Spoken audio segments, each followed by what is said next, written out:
Well, our third speaker today is Representative Dorothy Moon.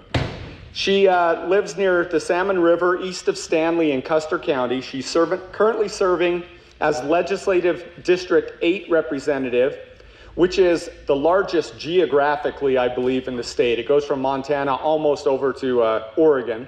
It includes Lemhi, Custer, Boise, Valley, and Gem counties. Might be easier to name the counties it doesn't include. And although redistricting may change her district to be as close as Fremont County just up the road here too, so we never know. Dorothy grew up in the Ozarks in Missouri, and she graduated from Missouri State University with a BS degree in secondary education and a master's degree in resource planning. She was the special education director and science teacher in the Chalice Joint School District 181. Dorothy is married to Dar Moon and has two great sons, and one of her sons, Dane, is here, and her husband, Dar, are here with us tonight. She also is a legislative colleague of mine. In the most positive terms possible, she is a firecracker in the Idaho legislature. She holds nothing back. She does her research. She's a model of integrity. She is a great legislative colleague, and let's welcome Dorothy Moon to speak to us. Thank you.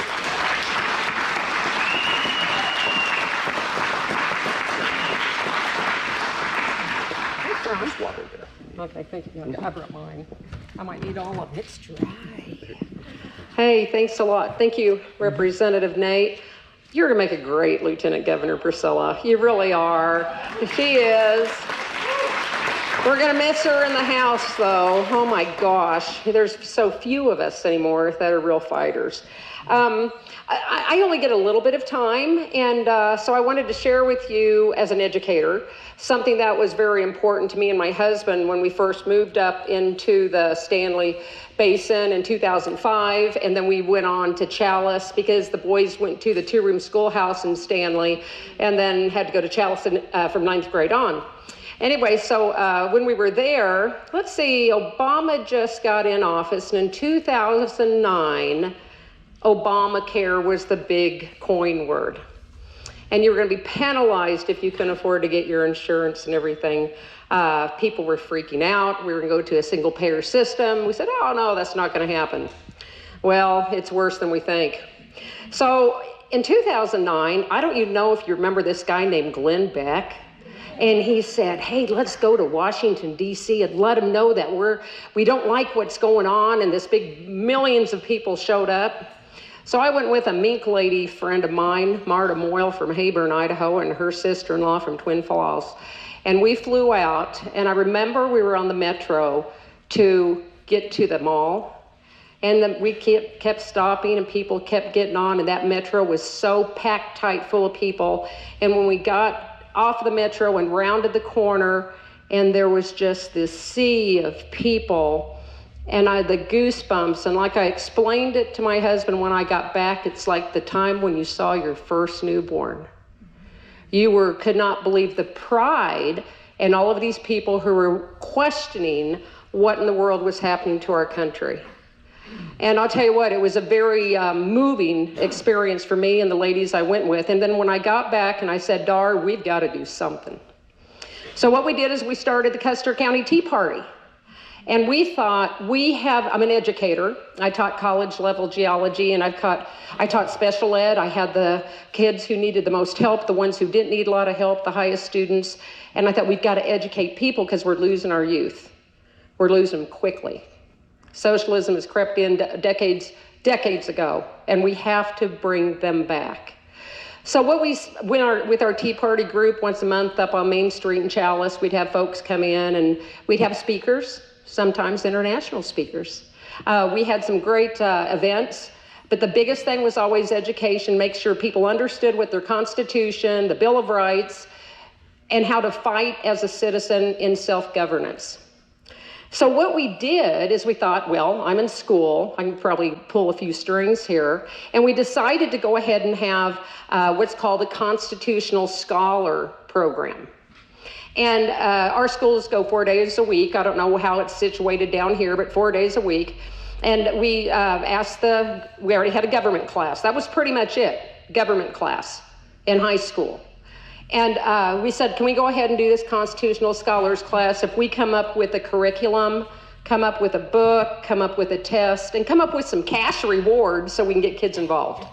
You bet. So we had our group with the Tea Party who specifically took this on.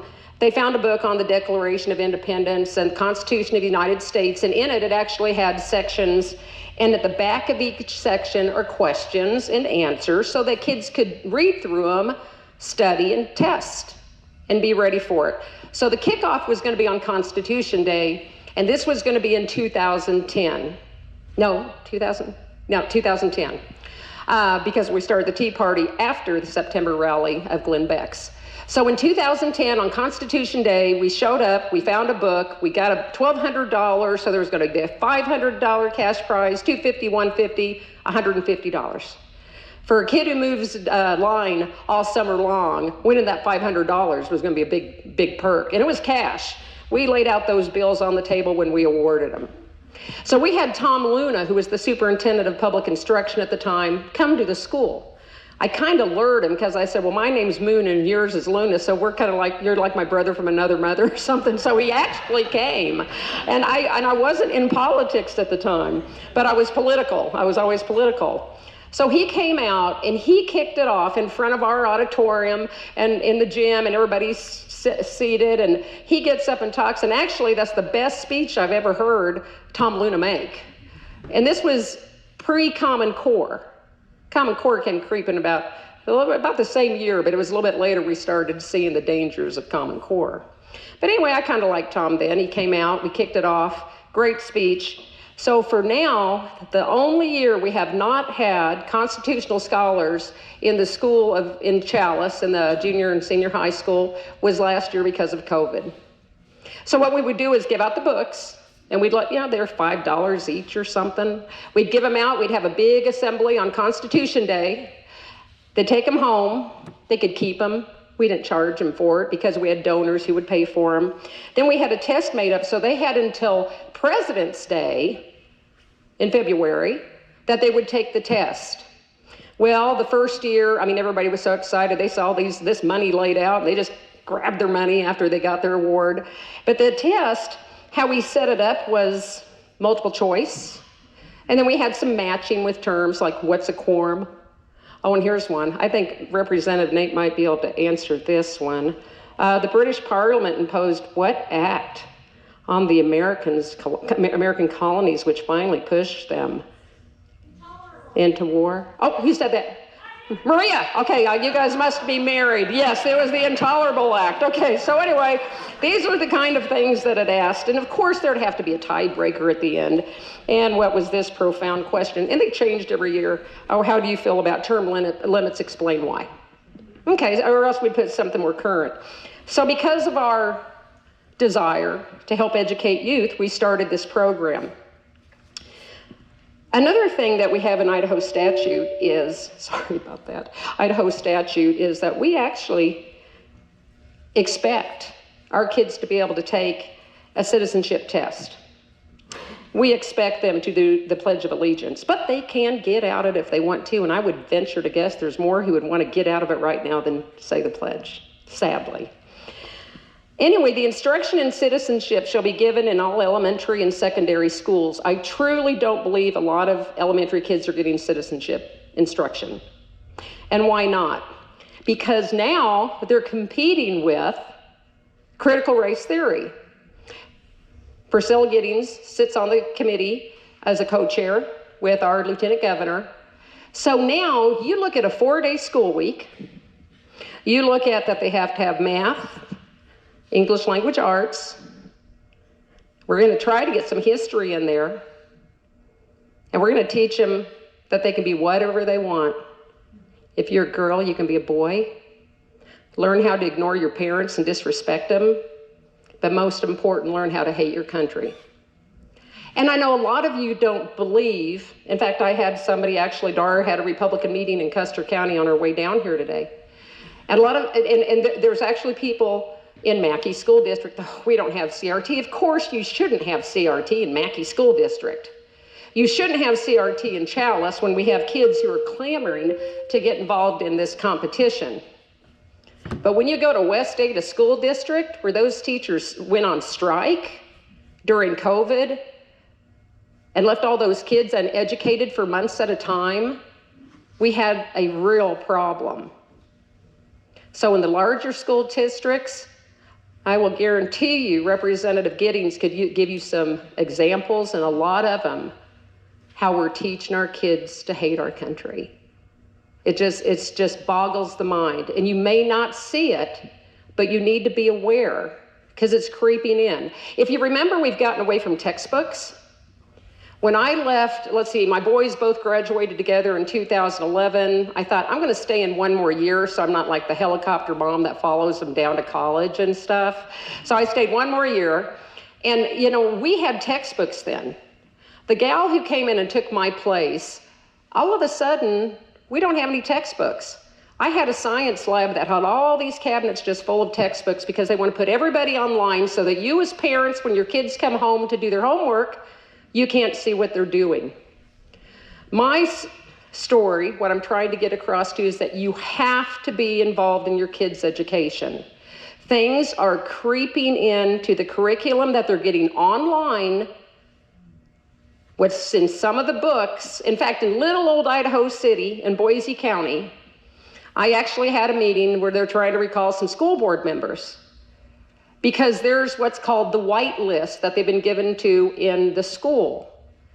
And they have a book from President Obama that's his biography book.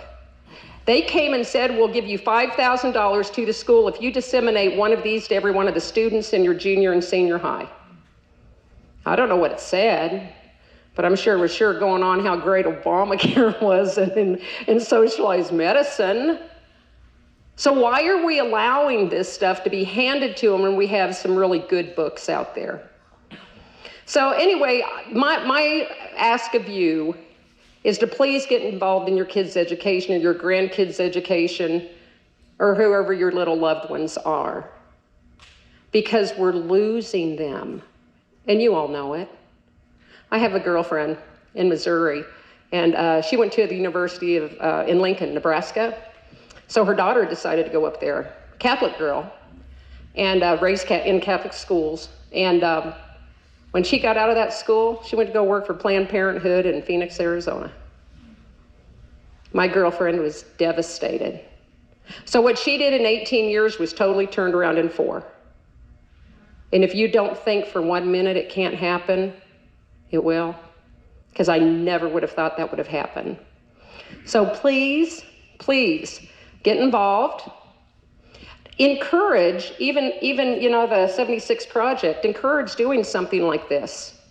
You know, help get business owners to contribute money to let's teach these kids on the side. You know, there was a new bill that was passed by my counterpart in the Senate, Senator Thane, and it had to do with this innovative classroom where if there were 25 parents, you could ask the school board to allow you a different curriculum. So in Emmett's school, what they've decided to use was Hillsdale College curriculum. Great. So that's good. So this is a law that's passed, so use it. But there's always unintended consequences. And that's what I told Senator Thane. I said, so Senator Thane, what if someone wants to come in and teach a whole semester on Black Lives Matter or activism studies? And if 25 parents ask for it, they can get it. So unintended consequences of law. Did I vote for that bill? And it sounds so good. No, I didn't. But the thing is that local school boards should dictate the curriculum, and you on a closer level to your school should make those decisions, not the state of Idaho. Okay, so it sounds like a good bill, but you guys can already request for Hillsdale College curriculum. So that's all I'm saying to you is thank you so much. I really appreciate you being here. I just asked you to kind of heed my words and start looking at some of the books and some of the materials coming home. And if you see anything wonky, you get up there and say, wait a minute. And alert your neighbors so that see if they have it too, because there's bigger voice with numbers, and you can definitely shut some projects down that they're trying to push on your kids. So I want to thank you so much. Madison Republican Women, thank you. Oh, there's Elaine back there, thank you. And all the other ones in the group. And I've really enjoyed talking, and I especially just love the MC. He's extra great. Thanks a lot, appreciate it.